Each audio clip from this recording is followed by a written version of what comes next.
looking at the Force users in the game, we took a step back and decided what would we want to play and what would the fan want to play. We want to give players the opportunity to be the heroic Jedi like Luke Skywalker, or the darker, more avenging type of Jedi like his father Anakin.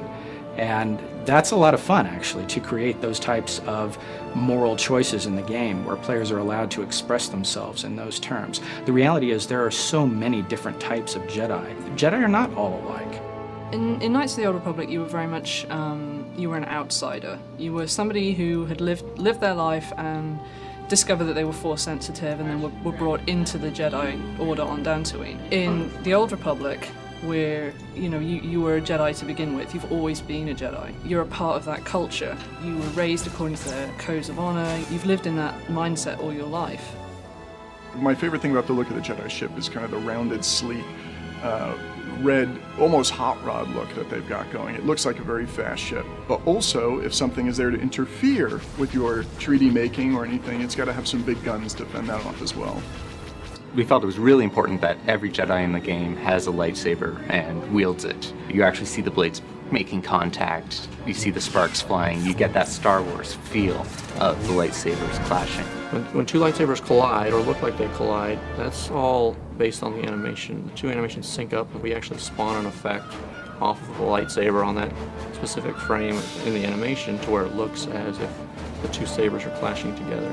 We'll call a little kind of a flash effect and flare out the lightsabers a little bit, make it look like they've contacted each other. Their lightsabers are more rounded and oddly enough more low-tech, kind of more the 70s Star Wars-y look, which we had a lot of fun incorporating into the look throughout. When we're doing the Consular and Knight, or any class, we look at their colors. When we looked at the Jedi, these are the good guys, so we went with the earth tones. We took these robed monk ideas and then we added to them throughout their play. So these guys look anywhere from, armored, robed monk guys, all the way up into people that might look like they're from in the Senate. The strategy behind creating two Jedi classes is we knew Jedi were going to be very popular and we wanted to make sure there were a lot of options for all the people who would sort of gravitate towards the Jedi. So we took sort of the two most iconic things, the lightsaber and the Force powers, and built a class sort of around each of those ideas, and that became the Knight and the Consular. The Jedi Knight is all about high adventure and action and, jumping right to the forefront of the battle and leading troops on the last desperate charge to save a world. The Jedi Knight's got a wide array of different melee attacks for different situations. So he'll have different saber moves he uses when he's, say, fighting one tough target versus a bunch of smaller enemies. And then these attacks, some of them will sort of build up his Force focus and then other ones will spend it. So he's always got that sort of ebb and flow of building up to his big, strong attacks. If the Jedi Knight's role is to defend the Republic, the Consular's role is to be behind the scenes and to mend it and bring it back together. Diplomacy is a large part of the Consular's storyline, and you can't go into details, but there are times when you actually have to grab people and make them listen to you. The Jedi Consular has actually a wide array of playstyles. If you like playing the sneaky rogue, we have a build there for you. If you like supporting your allies and controlling enemies, we have a role there. And we also have a straight up damage role where you're just smashing things with telekinetics.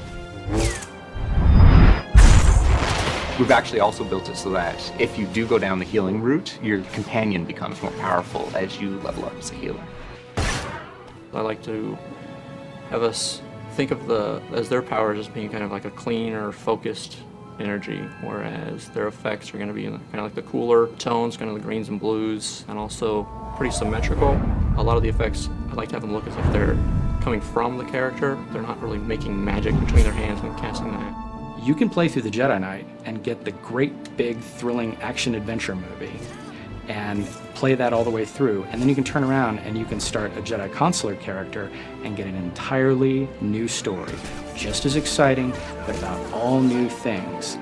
If you want to get sort of the complete Jedi experience from TOR, you'd need to go through sort of both classes and experience different pieces of the puzzle. If you've been playing through sort of classes on the same side and then go through and replay them again, you'll do it with a much greater understanding. You may make some choices differently.